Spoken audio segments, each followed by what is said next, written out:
Assalamualaikum warahmatullahi wabarakatuh.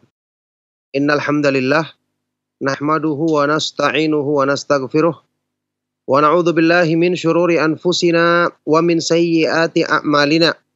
May yahdihillahu fala mudhillalah wa may yudlil fala hadiyalah. Wa asyhadu an la ilaha illallah wahdahu la syarikalah wa asyhadu anna Muhammadan abduhu wa rasuluh.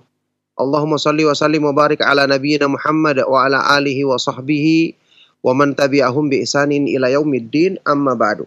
Alhamdulillah, ma'asyiral muslimin, ma'asyiral ikhwa wal akhwat fid din rahimakumullah, kaum muslimin para pemerhati Roja TV dan Radio Roja, juga para pendengar setia Radio Roja Kendari dimanapun antum berada. Alhamdulillah, kita bersyukur kepada Allah Subhanahu wa taala atas semua limpahan nikmat dan karunia-Nya. Di pagi hari ini kita dipertemukan kembali di dalam majelis ilmu yang mulia, di dalam pembahasan tema yang sangat bermanfaat, ya, tema tentang al-ilmu fadluhu wa syarafuhu, ilmu keutamaan dan kemuliaannya, yang merupakan penjelasan yang dipetik dari kitab Miftahu Dari Sa'adah wa Mansyuru Walayati Ahlil Ilmi wal Iradah, buah karya dari Al-Imam Syamsuddin Abu Abdullah Ibnu Qayyim al-Jauziyah rahimahullahu ta'ala. Ya, kita masih di segi-segi, di pembahasan tentang segi-segi keutamaan dan kemuliaan ilmu, yang mana kita sudah bahas sampai 60 segi lebih. Sekarang kita sampai di Al-Wajhul Thamin was-Sittun, ya, segi yang ke-68.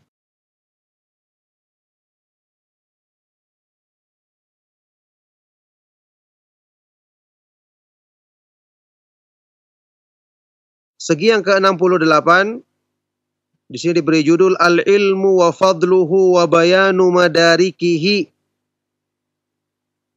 Ilmu dan keutamaannya serta madarik, penjelasan tentang madariknya, penjelasan tentang jangkauannya atau cakupannya. Jadi sudah banyak kita bahas tentang keutamaan ilmu di segi-segi yang lalu. Sekarang akan dibahas penjelasan keutamaan ilmu dari segi yang lain. Kata Ibnu Qayyim rahimahullah ta'ala, anna fadilata syai'i tu'rafu bididdih. Keutamaan sesuatu itu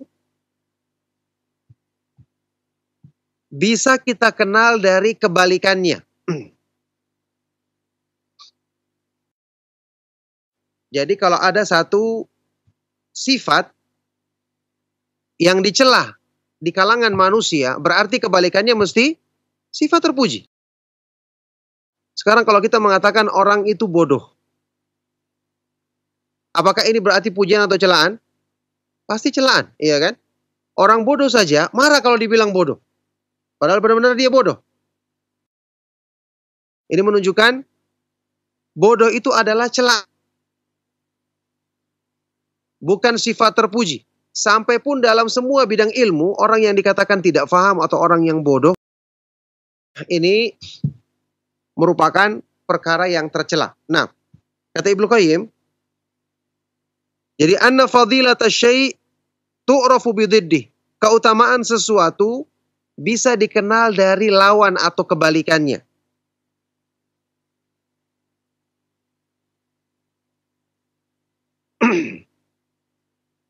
Ada penyair Arab yang dinukilkan di sini. Penyair Arab ini mengatakan, "Fadhiddu yudhiru husnahu dhidd. Yudhiru husnahu dhiddu wa bididdiha tatabayyanul asya." Sesuatu itu akan semakin terlihat kannya dengan lawannya.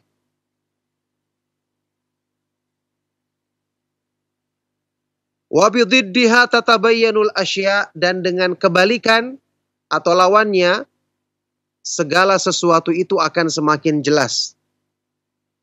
Contoh sekarang, orang makan dalam keadaan lapar dan dalam keadaan tidak lapar. Kira-kira lebih enak mana? Lebih enak lapar karena ada lawannya di situ. Sehingga waktu dia dalam keadaan lapar ditawari makanan, biar makanannya tidak enak dianggap enak. Iya. Tidak begitu enak tapi karena lapar, ya. Akhirnya dia menyantap makanan tersebut. Orang yang sekian lama sakit kemudian dia sembuh, rasa sembuh atau sehat itu nikmat sekali terasa bagi dirinya. Dibandingkan dengan orang yang tidak pernah sakit. Karena dia sudah merasakan lawannya. Ya. Antum misalnya minum madu yang manis, memang terasa manis. Tapi coba sebelumnya makan sesuatu yang pahit, baru minum yang manis itu, pasti lebih manis lagi karena baru kita rasakan kebalikannya. Itu maksudnya. Jadi ini maksudnya tadi, segala sesuatu itu semakin jelas dengan kebalik. Kata Ibnu Qayyim, wala raiba al-jahla kulli fasadin.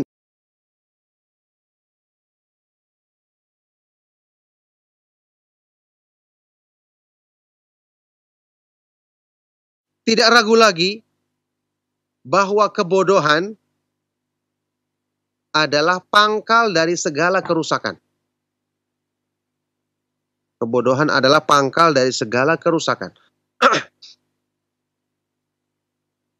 Wa kullu dhararin yalhaqul abda fi dunyahu wa ukhrahu fahuwa natijatul jahli.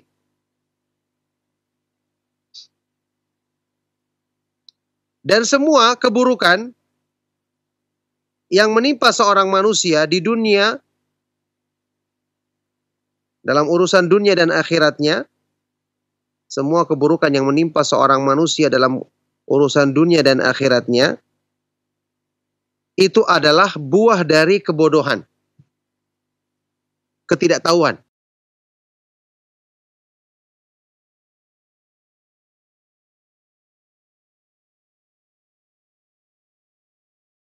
Wa illa fama'al ilmi tami bi anna hadha ta'ama mathalan masmumun.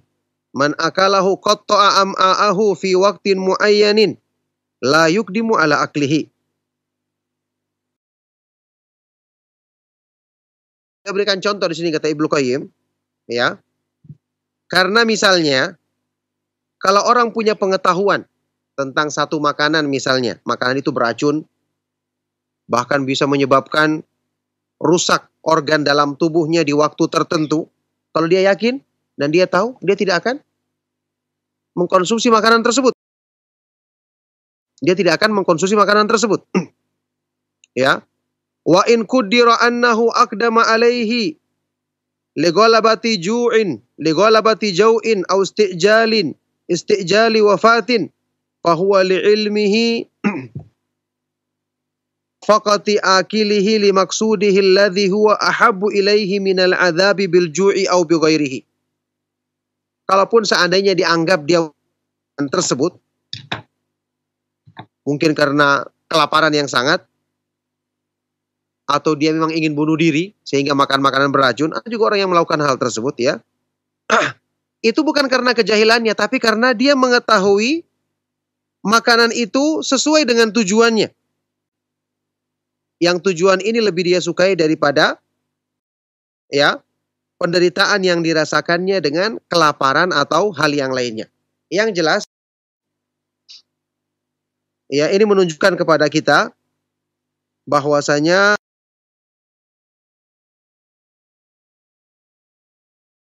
ilmu tentang sesuatu ini kebalikan dari kejahilan yang merupakan sifat keburukan yang semua manusia. Makanya kalau antum lihat di dalam Islam itu hal-hal yang buruk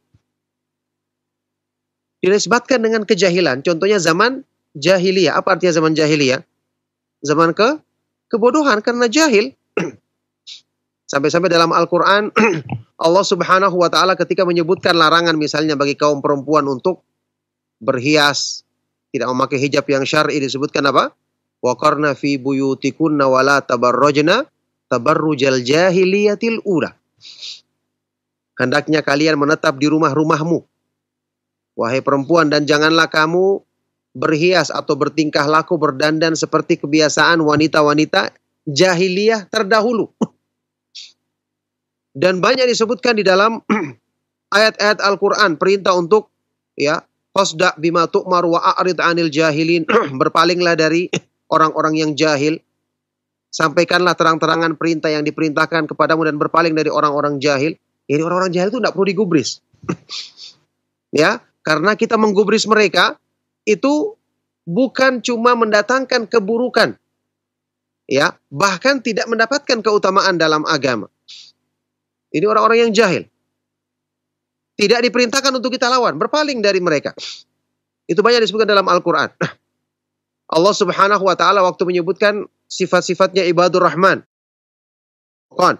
wa idza khatabahumul jahiluna qalu salama. Dan jika mereka ditegur oleh orang-orang jahil, mereka berkata, mengucapkan ucapan-ucapan keselamatan. Ini saking tercelanya orang jahil. Sehingga kita diperintahkan untuk berpaling dari mereka. Cukup kalau kita ingin sampaikan nasihat, sampaikan nasihat. Kalau mereka membantah, tidak usah dilayani.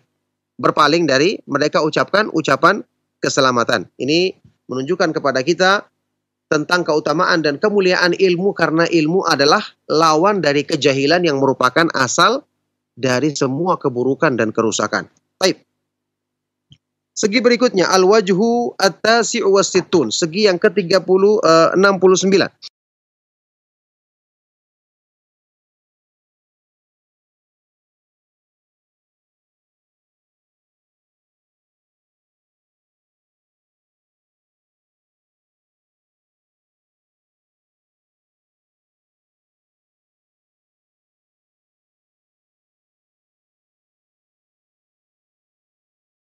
Tafawutud darajati fil ilmi. Bertingkat-tingkatnya derajat manusia atau kedudukan manusia dalam ilmu.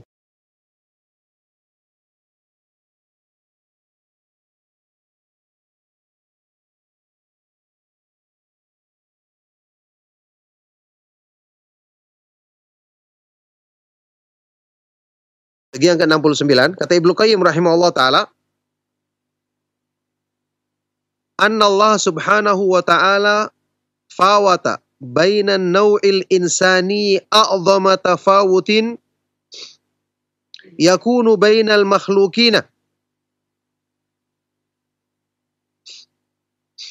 Fala yu'rafu ithnani min naw'in wahidin bainahuma min tafawuti ma baina khairil bashari wa syarrihim.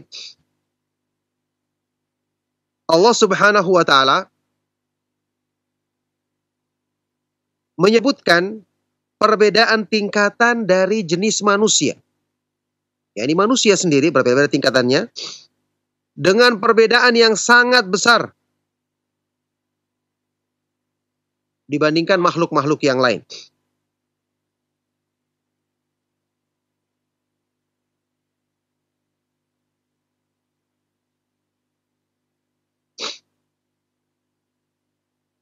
Yang mana perbedaan ini didapatkan dengan apa? Dengan ilmu. Nah, sampai kata beliau, fala yu'raf, tidak pernah diketahui ada dua, ya, dari satu jenis makhluk. Yang keduanya memiliki perbedaan seperti perbedaan antara manusia yang terbaik dibandingkan manusia yang paling buruk. Yakni mungkin ada perbedaan antara misalnya hewan yang lain.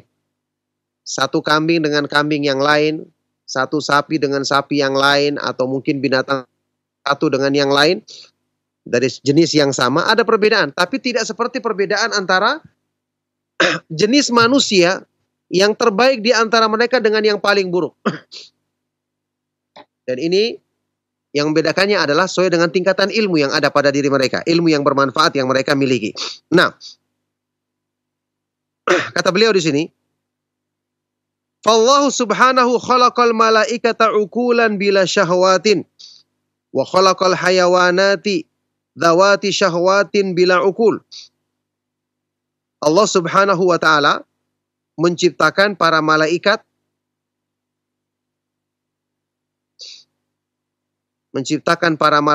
dengan akal tapi tanpa ada syahwat.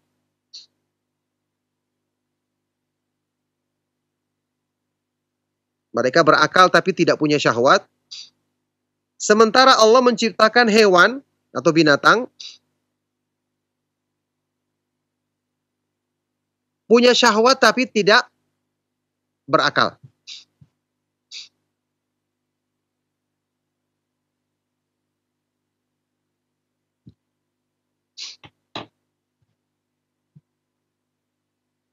Wa khalaqal insana murakkaban min aklin wa syahwah. Sedangkan Allah menciptakan manusia,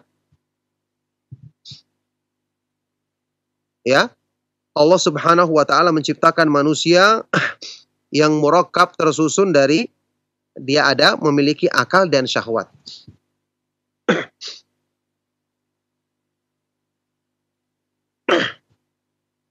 Faman ghalaba aqluhu syahwatahu kana khairan min malaikah.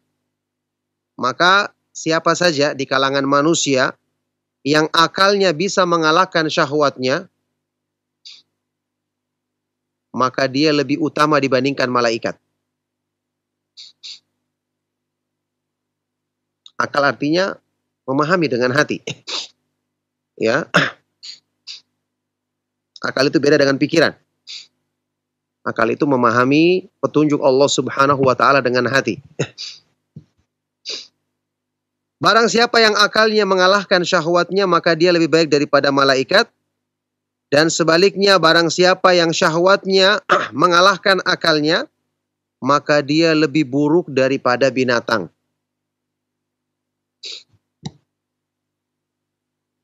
Allah Subhanahu wa taala berfirman dalam Al-Qur'an ketika menyebutkan perbandingan manusia dengan manusia tidak menggunakan akalnya, pendengaran dan penglihatannya untuk diisi dengan ilmu agama. Walaqad dzara'na li jahannama katsiran minal jinni wal ins lahum qulubun la ya'qiluna biha walahum a'yunun la yubsiruna biha walahum a'yunun la yasma'una biha ulaika kal an'ami bal hum adall ulaika humul ghafilun. Sungguh-sungguh kami telah ciptakan untuk menjadi penghuni neraka jahanam kebanyakan dari jin dan manusia. Ini seburuk-buruk makhluk. Makanya pantasnya ditempatkan di tempat yang paling buruk, yaitu neraka jahanam. Na'udzubillahi min dzalik. Kenapa mereka menghuni neraka jahanam? Lihat, ayat ini menyebutkan lahum qulubun la ya'qiluna biha. Karena mereka punya hati tidak digunakan untuk memahami. Makanya akal artinya memahami. Ya'qilun. Tidak untuk mengakali, yakni untuk memahami petunjuk Allah. Walahum a'yunun, dan mereka punya pandangan mata tidak digunakan untuk membaca tanda-tanda ayat Allah. Dan mereka punya pendengaran tapi tidak digunakan untuk mendengarkan petunjuk Allah. Ulaika kal an'am, mereka ini seperti binatang ternak. Balhum adall, bahkan mereka lebih sesat lagi karena binatang ternak kan tidak punya akal memang. Tidak bisa memahami. Kalau mereka harusnya punya tapi tidak digunakan, maka mereka lebih sesat dibandingkan, lebih buruk dibandingkan binatang ternak. Naudzubillahi min dzalik. Makanya ketika dia berilmu, kemudian mengamalkan ilmunya, dia bisa lebih tinggi keutamaannya dibandingkan para malaikat. Buktinya apa? Nabi Muhammad SAW lebih mulia mana beliau dibandingkan malaikat Jibril? Ya, lebih mulia Nabi Muhammad SAW karena Nabi Muhammad SAW waktu Isra Mi'raj sampai ke tempat yang tidak bisa sampai kepadanya malaikat Jibril. Sewaktu mendapatkan wahyu dari Allah Subhanahu wa taala. Yani kata beliau di sini, seseorang yang bisa menundukkan syahwatnya, yang akalnya mengalahkan syahwatnya, dia bisa lebih utama dibandingkan para malaikat. Ya, tentu ini ada perbedaan pendapat di kalangan para ulama. Mana yang lebih utama, ya, orang hamba yang bertakwa yang sempurna ketakwaannya dibandingkan malaikat. Maka pendapat yang terkuat adalah seperti yang dirinci oleh Imam Ibnu Qayyim di sini. Ya, ini seorang yang bisa menjadikan akalnya, menundukkan syahwatnya, mengalahkan syahwatnya, maka dia lebih baik daripada malaikat tingkatan paling tinggi. Tapi kalau syahwatnya mengalahkan akalnya, sehingga dia diperbudak oleh syahwatnya, maka berarti dia lebih buruk dibandingkan makhluk yang paling rendah, yaitu hewan. Nah, kata Ibnu Qayyim selanjutnya, wa fawata subhanahu bainahum fil ilmi. Allah Subhanahu wa taala membedakan tingkatan di antara manusia dengan ilmu. Dalam ilmu. Membedakan tingkatan manusia dalam ilmu. Faja'ala alimahum muallimal malaikah. Allah menjadikan orang yang berilmu di antara manusia, dialah yang mengajarkan ilmu kepada malaikat. Yang mengajarkan ilmu kepada malaikat. Siapa dia? Siapa yang pernah mengajarkan nama-nama kepada para malaikat? Nabi Adam alaihissalatu wassalam. Para malaikat tidak tahu. Ya, semua dari ilmu dari Allah Subhanahu wa taala. Tapi Allah perlihatkan di sini keutamaan Nabi Adam dibandingkan para malaikat, karena Allah Subhanahu wa taala perintahkan kepada Nabi Adam untuk mengajarkan kepada para malaikat. Ini menunjukkan ketinggian ilmu. Karena Allah jadikan Nabi Adam dengan ilmu yang dimilikinya, ilmu yang Allah ajarkan kepadanya untuk mendidik atau mengajarkan kepada para malaikat. Allah berfirman di surat Al-Baqarah ayat 33. Kama qala ta'ala, sebagaimana firman Allah Subhanahu wa taala, Al-Baqarah ayat 33, ya Adamu anbi'hum bi asma'ihim. Wahai Adam, sampaikanlah kepada para malaikat atau ajarkanlah kepada para malaikat nama-nama dari segala sesuatu. Ya, ini kata para ulama ahli tafsir, maksudnya di sini nama-nama dari benda-benda atau sering dijumpai oleh manusia dalam kehidupannya. Ya, misalnya pohon-pohon di sekitarnya, apa saja, atau yang ada pada diri manusia, ya. Ini diajarkan, Allah perintahkan kepada Nabi Adam untuk mengajarkan kepada para malaikat hal-hal tersebut.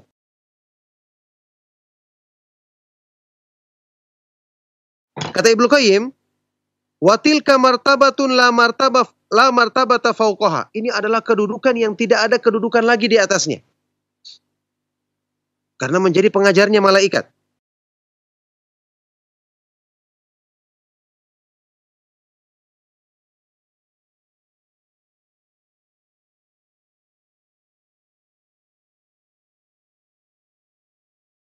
Jadi tingginya kedudukan orang yang berilmu sampai jadi pengajar malaikat. Coba lihat kebalikannya. Wa ja'ala jahilahum bihaitsu la yarda syaitanu bihi wa la yasluhu lahu. Dan Allah menjadikan orang yang jahil di kalangan manusia, ya, Allah menjadikannya sebagai orang yang syaitan tidak ridho kepadanya. Syaitan saja berlepas diri darinya. Wala yasluhu lahu, dan tidak pantas baginya.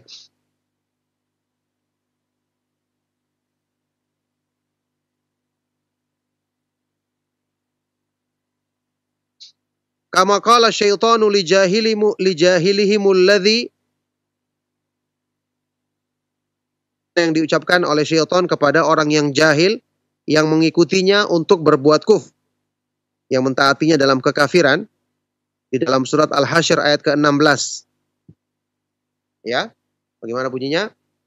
Kamatsali syaitani idz qala lil insani kfur falamma kafara qala inni bari'um minka inni akhafullaha rabbal alamin. Jadi syaitan berkata ini yang mentaatinya dalam kekafiran, ya, seperti perumpamaan syaitan ketika dia berkata kepada manusia, ukfur, kafirlah kamu. Apa kata syaitan kepadanya? Dia berkata, inni bari'um minka, saya berlepas diri darimu. Ini syaitan, saya tidak mau bersama-sama dia. Inni akhafullaha rabbal alamin. Sesungguhnya aku takut kepada Allah, Rabb yang menguasai alam semesta. Jadi syaitan mengatakan, inni bari'um minka, saya berlepas diri darimu. Kemudian di surat Al-Anfal ayat ke-48. Wa qala li jahalatihimul ladzina asaw rasulahu. Syaitan berkata kepada orang-orang yang jahil, yang durhaka kepada Rasulullah sallallahu alaihi wasallam. Ini orang-orang kafir Quraisy ya. Inni bari'um minkum, sesungguhnya aku berlepas diri dari kalian.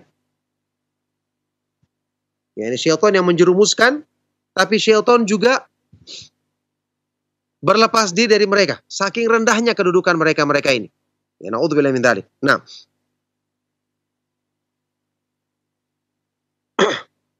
kata beliau,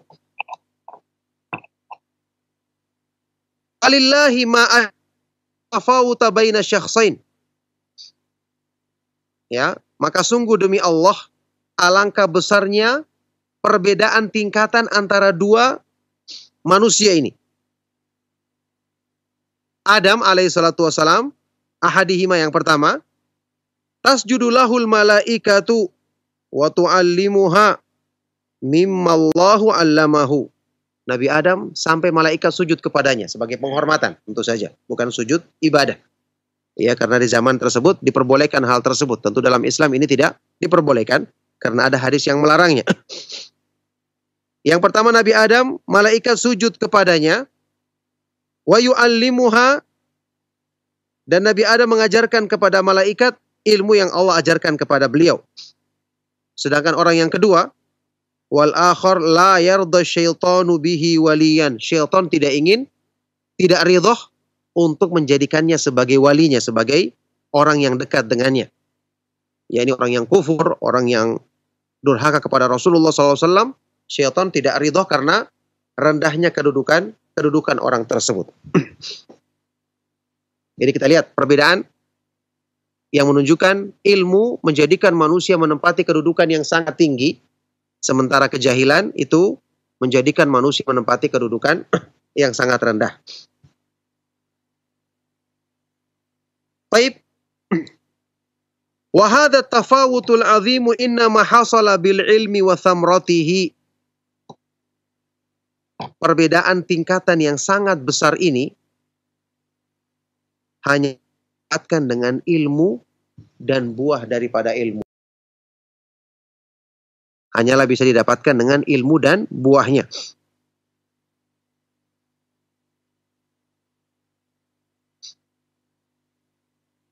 Kata Ibnu Qayyim, kemudian beliau menyebutkan satu kaidah penting tentang kedudukan ilmu yang menyeluruh keutamaannya.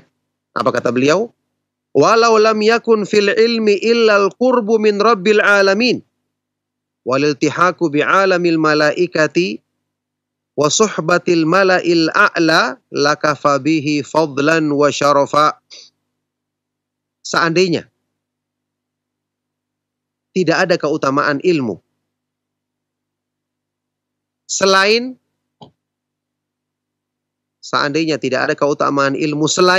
untuk mendekatkan kita kepada Allah, selain sebagai ibadah untuk mendekatkan kita kepada Allah,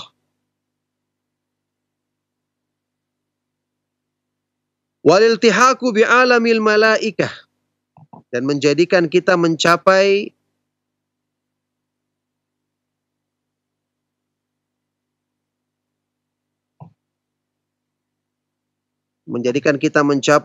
alamul malaikah, ya, alamnya atau kedudukannya para malaikat.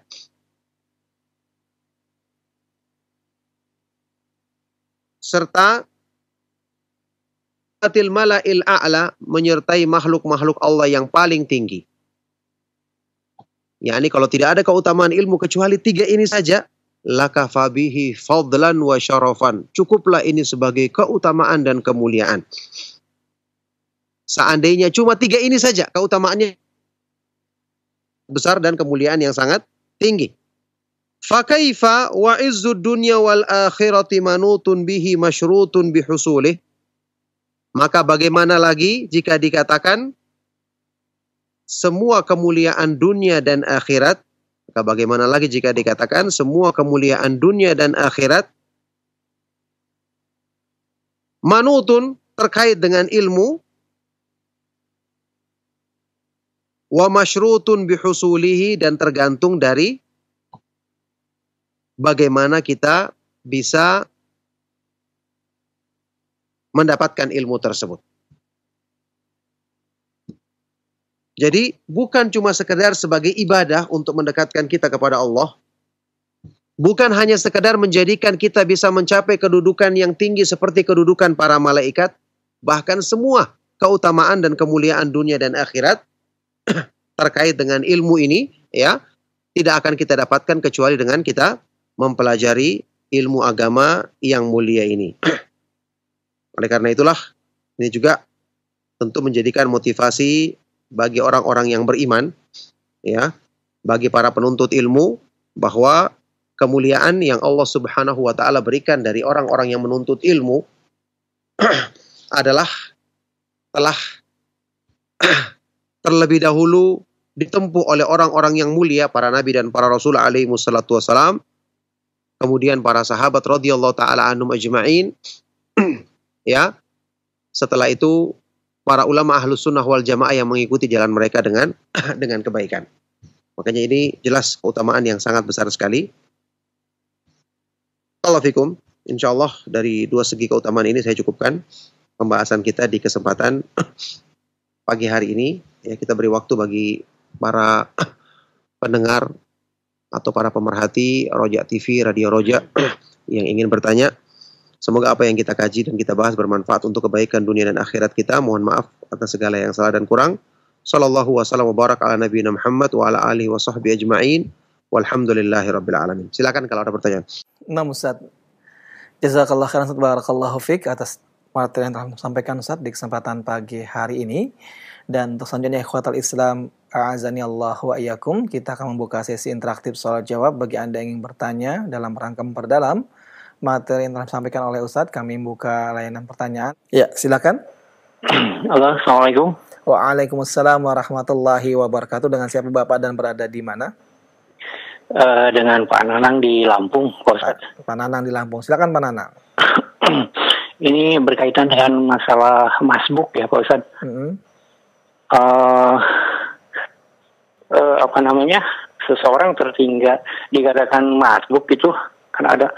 Saya dengar pendapat ada apa yang tertinggal Al-Fatihah ya, setelah Al-Fatihah. Ada juga yang bisa mengejar ruku imam gitu. Jadi yang mana yang bisa diikuti. Kemudian ketika saya sendiri di belakang jamaah, bagaimana caranya supaya ada yang menemani saya di saf belakang itu kalau saya sendirian. Itu aja mungkin Pak Ustadz, terima kasih. Assalamualaikum warahmatullahi wabarakatuh. Baik, terima kasih kembali. Waalaikumsalam warahmatullahi wabarakatuh. Dan kepada Ustadz kami persilakan menjawab. Silakan Ustadz. Ya, barakallahu fikum.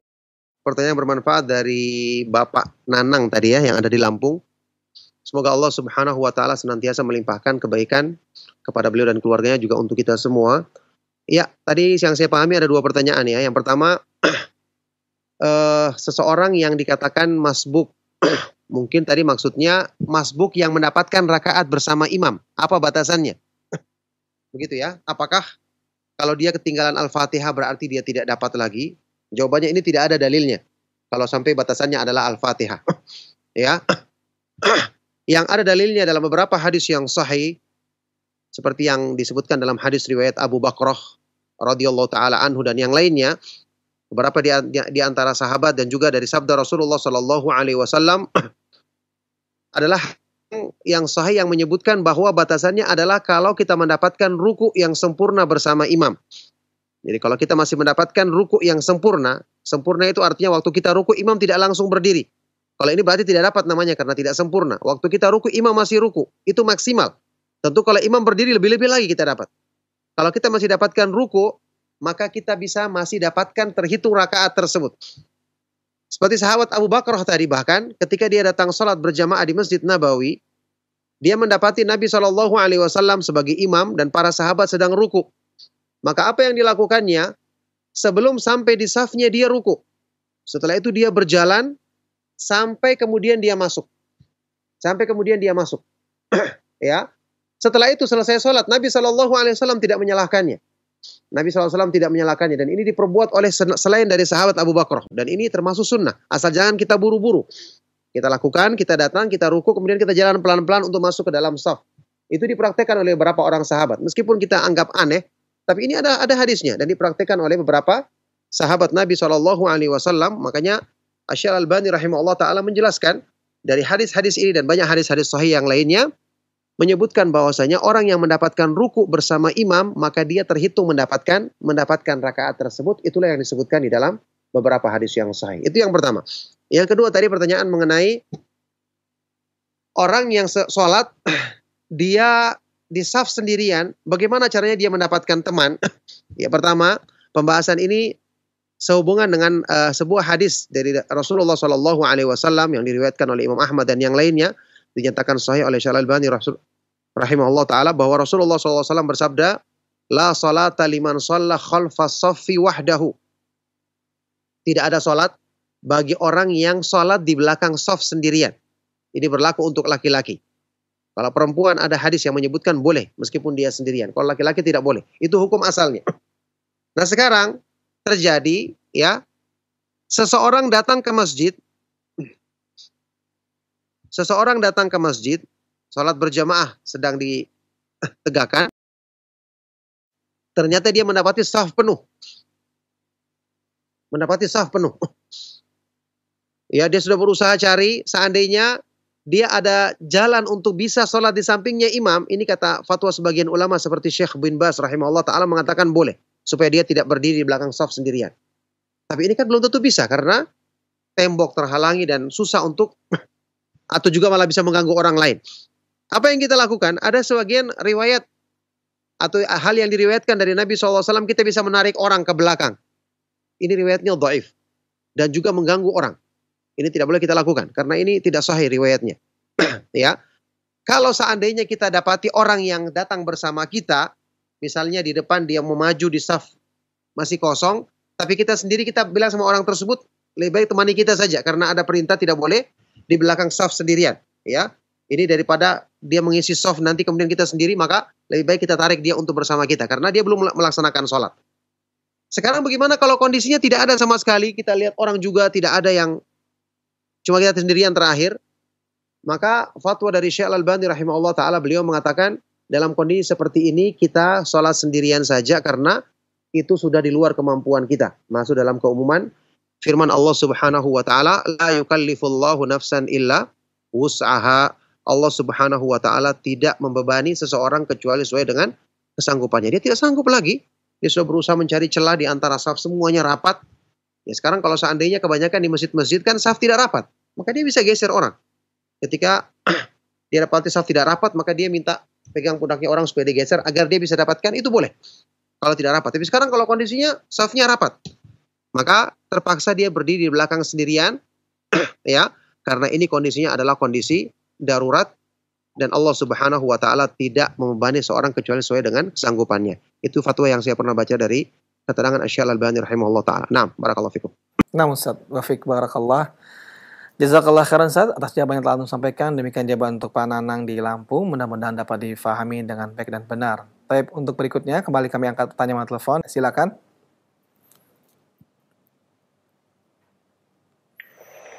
Assalamualaikum. Waalaikumsalam warahmatullahi wabarakatuh. Dengan siapa Ibu dan berada di mana? Dengan hamba Allah di Jakarta Timur. Ya, silakan Ibu. Ustadz mau tanya, saya bingung kalau kita kan mengeluh hanya kepada Allah, katanya sama sesama manusia tidak boleh. Sementara juga bohong tidak boleh. Tapi kalau ada yang menanyakan bagaimana kabarnya, sehat semua keluarga, sementara ada yang kurang sehat. Terus saya jawab alhamdulillah, padahal sih ada yang kurang sehat. Terus bagaimana usahanya? Ya alhamdulillah, padahal usahanya lagi tersendat gitu Ustadz. Jadi saya harus jawabnya seperti apa ya Ustadz? Apa sesuai dengan keadaan atau nanti kalau nggak sesuai keadaan jadi bohong? Jadi seharusnya gimana Ustadz? Syukran, jazakallah khairan. Assalamualaikum. Waalaikumsalam warahmatullahi wabarakatuh.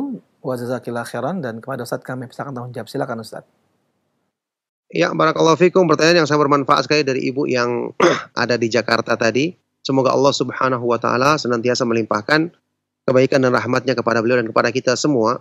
Pertama, tentu saja ya, berbohong tidak diperbolehkan. Bahkan berbohong sampai pun dalam keadaan bercanda itu dicela oleh Rasulullah Shallallahu alaihi wasallam di dalam beberapa hadis yang sahih, ya. Rasulullah sallallahu alaihi wasallam pernah bersabda, "Na'imun bi baitin fi rabadil jannah liman tarakal kadhiba wa in kana mazihan." Aku menjamin untuk mendapatkan istana di tengah-tengah surga bagi orang yang meninggalkan kedustaan meskipun dia bercanda. Jadi tidak boleh misalnya melawak atau yang lainnya. Termasuk dalam keadaan seperti ini tidak boleh kita berdusta. Baik. Adapun jawaban tadi kita mengatakan alhamdulillah tidak berbohong. Karena kita memuji Allah Subhanahu wa taala dengan kondisi kita, ini bukanlah berbohong. Di dalam sebuah hadis yang diriwayatkan oleh Aisyah radhiyallahu taala anha, dikeluarkan oleh Imam Abu Daud dalam musnadnya dengan sanad yang dinyatakan sahih oleh Syekh Al-Albani rahimahullah taala, Aisyah radhiyallahu taala anha mengatakan, "Kana Rasulullah sallallahu alaihi wasallam idza ra'a syai'an yu'jibuhu qala alhamdulillahilladzi bi ni'matihi tatimmu shalihat wa idza ra'a syai'an yakrahuhu qala alhamdulillahi ala kulli hal." Kata Aisyah radhiyallahu taala anha, Rasulullah sallallahu alaihi wasallam ketika melihat sesuatu yang disukainya, yang beliau senangi, beliau katakan apa? Alhamdulillahilladzi bi ni'matihi tatimmu shalihat. Segala puji bagi Allah yang dengan nikmatnya sempurnalah kebaikan-kebaikan bagi hambanya. Dan kalau beliau melihat sesuatu yang tidak disukai, apa kata beliau? Alhamdulillah ala kulli hal. Segala puji bagi Allah dalam semua keadaan. Jadi maksudnya kita memuji Allah, bukan berarti kita mengatakan, ya jelas kalau kita mengatakan tidak ada yang sakit, semua tidak ada masalah dan tidak ada yang sakit. Ini jelas bohong namanya. Tapi kalau Anda mengucapkan alhamdulillah, ya, dengan maksud tadi seperti alhamdulillah ala kulli hal, segala puji bagi Allah dalam semua keadaan. Ini ada sunnahnya dari Rasulullah Shallallahu alaihi wasallam. Jadi kalau kita ingin memberikan jawaban supaya tidak mengeluh, kita jawab saja dengan jawaban umum. Kita katakan ada yang menanya bagaimana keadaannya, keluarga semua sehat. Kita katakan alhamdulillah, ya. Semua keadaan baik. Mungkin ada yang sakit, tapi semua alhamdulillah adalah Allah Subhanahu wa taala mudahkan untuk kita menghadapinya, atau kalimat yang semakna. Atau coba kita mengatakan alhamdulillah semua keadaan Allah Subhanahu wa taala semoga jadikan kebaikan. Begitu jawaban-jawaban yang umum tidak mengapa kita lakukan. Bahwa kita katakan alhamdulillah ala kulli hal juga cukup. Segala puji bagi Allah dalam semua keadaan. Ya, karena orang yang bertanya pun kadang-kadang dia cuma berbahasa-basi saja.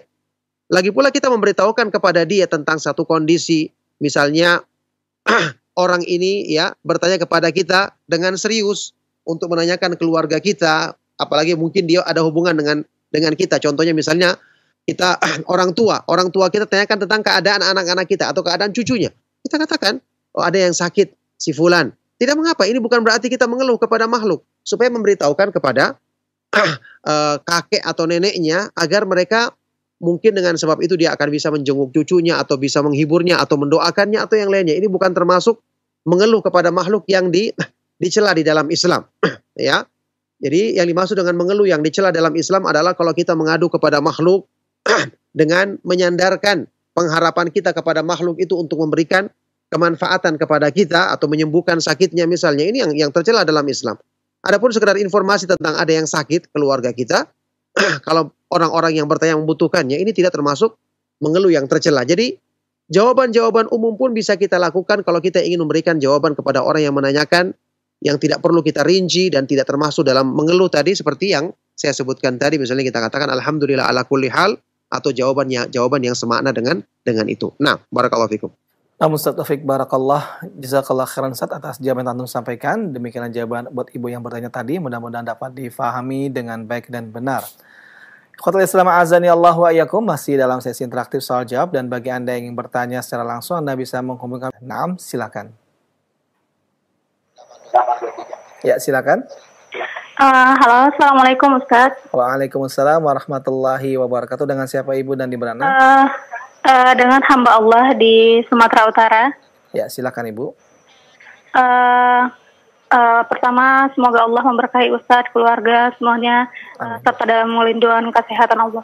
Amin. Ana mau bertanya Ustadz, bagaimana hukumnya jika seorang istri meminta khuluk cerai terhadap suami dikarenakan uzur saya mempunyai ibu di kampung Ustadz. Jadi ibu Ana itu sudah mulai memasuki umur yang mulai tua gitu ya Ustadz.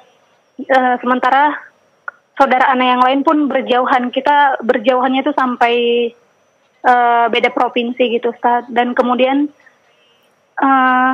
suami Ana itu juga maksudnya kurang dalam bertanggung jawab terhadap ini pernikahan anak yang kedua, terhadap anak-anak yang masih kecil seperti nafkah gitu ya Ustaz.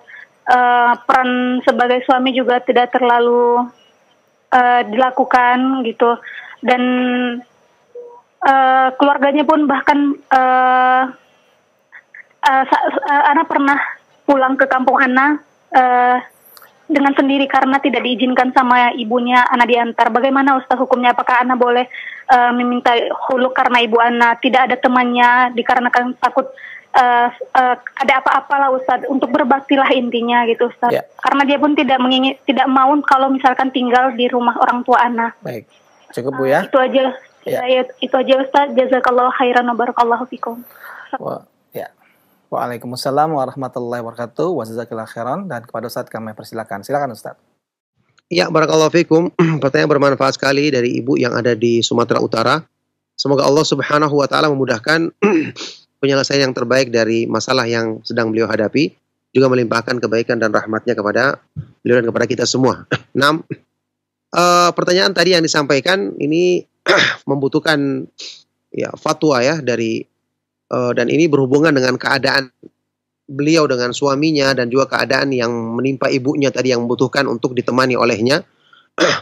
Jadi kita harus tahu keadaan yang rinci yang sebenarnya bagaimana. Cuman maka saya hanya bisa jawab sesuai dengan pertanyaannya tadi. Pertama, tentu saja kaidahnya di dalam Islam kalau ada masalah seperti ini kita harus usahakan diselesaikan dengan cara damai terlebih dahulu. Karena Allah Subhanahu wa taala berfirman ketika menyebutkan tentang masalah perselisihan di antara suami dan istri, Allah berfirman wasulhu khair, dan berdamai itu lebih baik.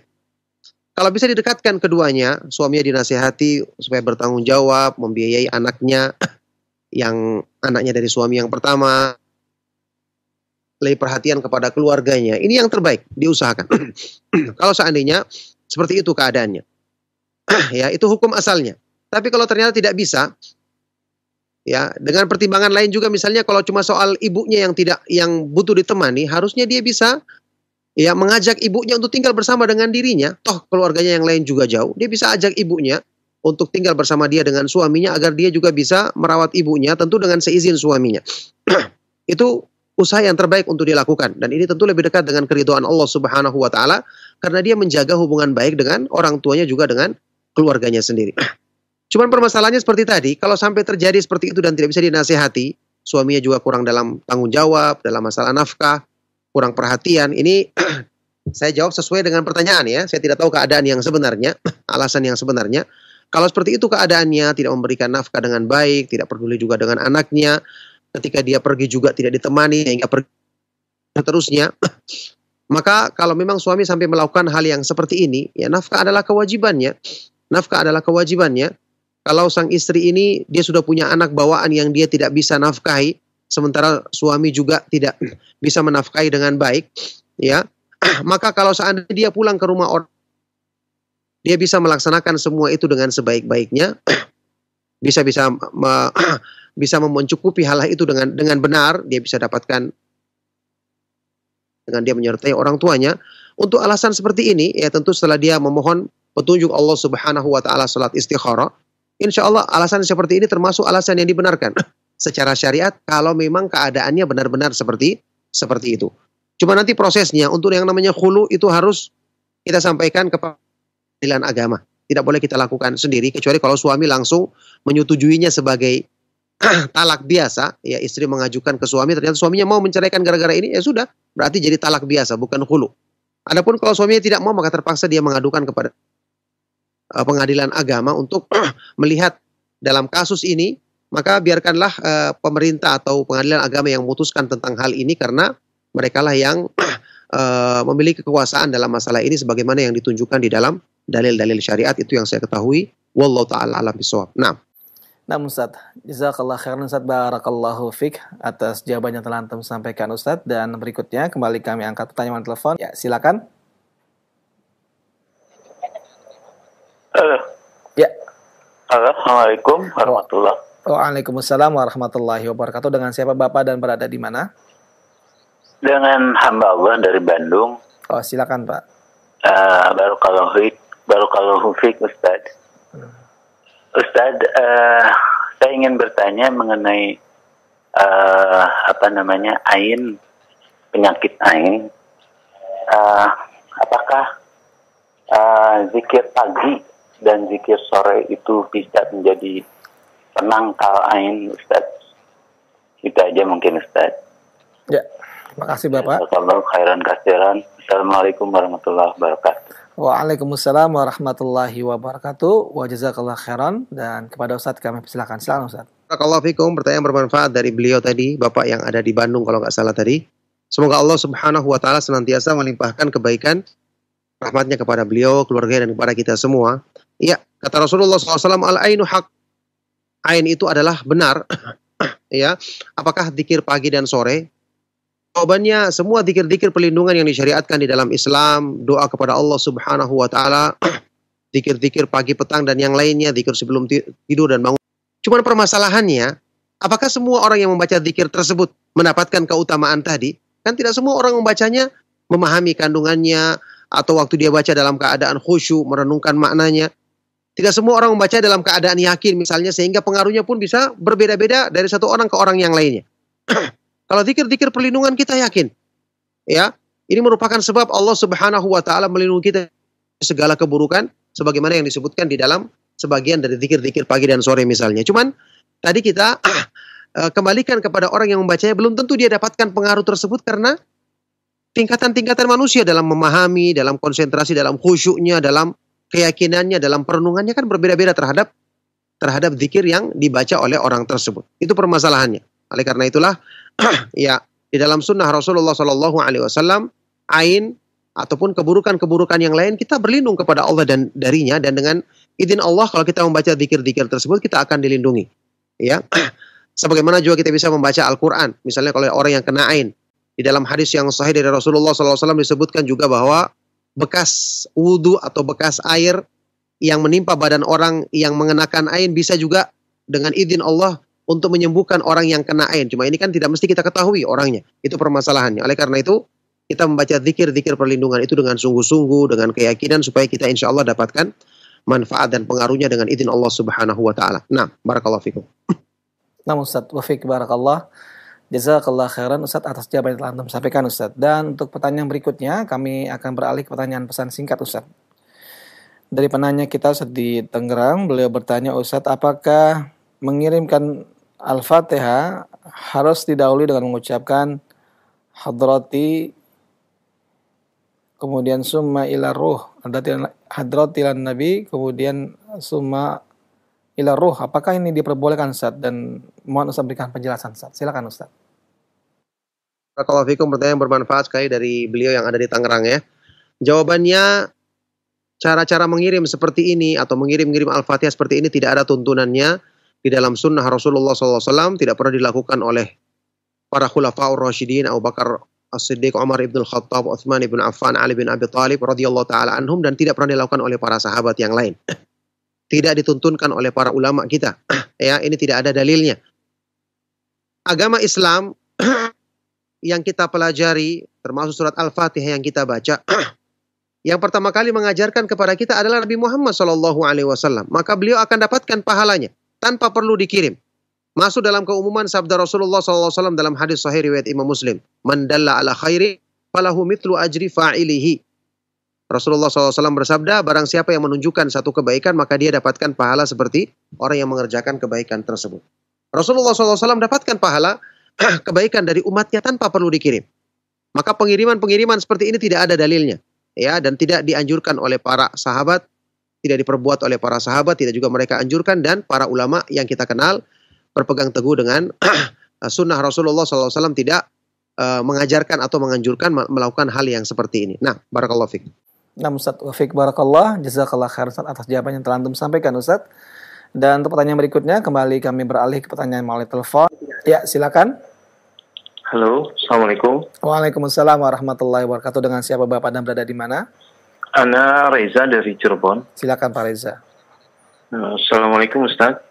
Waalaikumsalam warahmatullahi.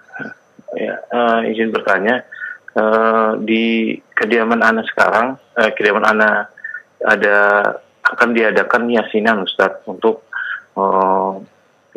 memberikan doa kepada si mayit. Nah, menurut Ana kan ini tidak sesuai dengan tuntunan, tidak ada sejarah untuk sahabat pun melakukannya Ustaz. Nah, kira-kira mau nasihatnya sikap Ana seperti apa ya Ustaz? Karena ada kali ini sudah diumumkan di grup perumahan, sementara Ana belum jawab masalah ini Ustaz. Mohon nasihatnya Ustaz. Assalamualaikum warahmatullahi wabarakatuh. Waalaikumsalam warahmatullahi wabarakatuh. Naam, dan kepada Ustadz kami persilakan untuk menjawab. Silakan Ustadz. Iya, barakallahu fikum. Pertanyaan bermanfaat sekali dari beliau tadi, Pak Reza ya. Semoga Allah Subhanahu wa taala senantiasa melimpahkan rahmat dan kebaikannya kepada beliau dan kepada kita semua. Ya, memang betul tadi keutamaan atau hal-hal yang berhubungan dengan Yasinan ini tidak ada dalil yang sahih mengkhususkan surat Yasin untuk dibaca di acara-acara tertentu ya. Meskipun dia adalah surat dari Al-Qur'an yang secara keutamaan sama dengan keutamaan secara umum dari ayat-ayat Al-Qur'an atau surat-surat dalam Al-Qur'an, kita membacanya tentu merupakan ibadah kepada Allah Subhanahu wa taala sewaktu kita membacanya dengan benar. Adapun masalah ajakan tadi, bagaimana cara kita menyikapinya? Ya, tentu tidak boleh kita jawab dan tidak boleh kita ikuti. Misalnya disuruh menyumbang atau membantu kegiatan tersebut. Kalau kita bisa jawab dengan cara bijaksana atau datang kepada pengurus yang mungkin bisa lebih kita ajak ngomong bahwa kita tidak ikut serta bukan karena tidak ingin bermasyarakat atau tidak ingin bersama kaum muslimin, tidak, tapi karena ini permasalahan yang kita sampaikan, ya sebagian ulama mengatakan tidak ada dalilnya atau kita belum mendapatkan keterangan tentangnya. Katakan bahwa insya Allah untuk acara-acara lain yang sesuai dengan syariat saya akan menyumbang, saya akan membantu dan seterusnya. Dan kita buktikan ketika ada acara-acara kegiatan misalnya bersih-bersih masjid atau kerja bakti yang berhubungan dengan kepentingan bersama yang tidak melanggar syariat, kita lakukan. Kalau perlu kita yang siapkan makanan supaya mereka tahu bahwa kita tidak ikut serta dalam acara-acara yang tidak ada dalilnya, bukan karena tidak ingin kebersamaan dengan kaum muslimin. Perlu kita mungkin ya menjelaskan hal ini supaya tidak berulang kali, karena mungkin kalau saat ini kita diam saja, kesempatan berikutnya nanti akan ada ajakan lagi yang lama-kelamaan mereka akan semakin benci karena tidak ada penjelasan dari kita. Jadi terpaksa kita harus jelaskan. Kalau apapun resikonya, ini adalah kebenaran, kita harus jelaskan kepada mereka. Mudah-mudahan dengan penjelasan sekali dua kali di awal, setelah itu mereka bisa memahami, dan mudah-mudahan ketika ada kegiatan lain kita bisa bantu yang dengan sebab itu akan menghilangkan kesalahpahaman dari mereka. Nah, barakallahu fikum. Nah, Ustaz Wafik barakallah Ustaz, jazakallah khairan atas jawaban yang telah antum sampaikan Ustaz. Kata sama azani Allah wa yakum, kami angkat pertanyaan terakhir di kesempatan pagi hari ini. Silakan melalui silakan kepada Anda yang ingin bertanya secara langsung lewat telepon. Assalamualaikum warahmatullahi wabarakatuh. Waalaikumsalam warahmatullahi wabarakatuh. Dengan siapa Ibu dan berada di mana? Iya, saya dengan Eni Rahmawati dari Lampung. Silakan Ibu Eni. Iya, terima kasih. Ustadz, saya mau nanya nih, keutamaan untuk menuntut ilmu itu misalnya ada pertemuan di kajian di masjid gitu ya, terus di sini di TV ada yang lebih baik lagi ulasannya. Itu utamaannya itu saya menghadiri yang utama yang mana Ustadz? Jazakillah khairan atas jawabannya ya Ustadz. Ya. Assalamualaikum warahmatullahi wabarakatuh. Waalaikumsalam warahmatullahi wabarakatuh. Wa jazakillah khairan. Dan kepada Ustadz kami persilakan untuk menjawab. Silakan Ustadz. Iya, barakallahu fiik. Pertanyaan bermanfaat dari Ibu yang ada di Lampung tadi. Semoga Allah Subhanahu wa taala senantiasa melimpahkan kebaikan, keberkahan dan rahmatnya kepada beliau dan juga kepada kita semua. Ya, Ibu, jadi hukum asal majelis ilmu itu lebih utama yang dihadiri langsung di masjid dekat rumah kita, itu yang lebih utama asalnya. Selama yang menyampaikan ilmu itu adalah orang yang memahami sunnah dia menyampaikan juga berdasarkan penjelasan atau nukilan dari kitab-kitab para ulama Ahlus Sunnah wal Jamaah, maka kita berusaha menghadirinya lebih utama. Bagaimana kalau bertentangan dengan jadwal kajian yang ada di Rojak TV misalnya, atau di media lainnya yang kita ingin ikuti? Maka jawabannya, jadwal kajian yang ada di TV bisa kita ikuti nanti, karena rekamannya toh bisa kita cari. Ya, bisa kita cari rekamannya. Adapun kajian yang asal adalah yang kita hadiri langsung. Ya, kecuali dalam kondisi-kondisi tertentu, misalnya ternyata yang menyampaikannya di kajian langsung orang yang tidak paham sunnah, atau yang disampaikannya adalah perkara-perkara yang mungkin sudah kita pernah pelajari, sudah pernah kita kaji, sementara yang di TV adalah kajian yang secara isinya lebih kita butuhkan. Ini kondisi-kondisi tertentu saja. Tapi hukum asalnya, kalau yang menyampaikan ilmu tersebut adalah orang yang paham sunnah, dengan menukil kitab atau membaca kitab para ulama Ahlus Sunnah wal Jamaah, apalagi di masjid dekat rumah kita, ini hukum asalnya yang kita utamakan untuk kita hadiri dibandingkan yang melalui media televisi atau yang. Nah, ini pertanyaan yang terakhir dan merupakan akhir dari perjumpaan kita di kesempatan pagi hari ini. Semoga bermanfaat. Mohon maaf jika ada yang salah dan kurang. Kami cukupkan. Sallallahu wasallam wa barak ala nabiyina Muhammad ala alihi wa sahbihi wa man tabi'ahum bi ihsan ila yaumiddin walhamdulillahi rabbil alamin. Subhanakallahumma wa bihamdika asyhadu an la ilaha illa anta astaghfiruka wa atubu ilaik. Wassalamualaikum warahmatullahi wabarakatuh.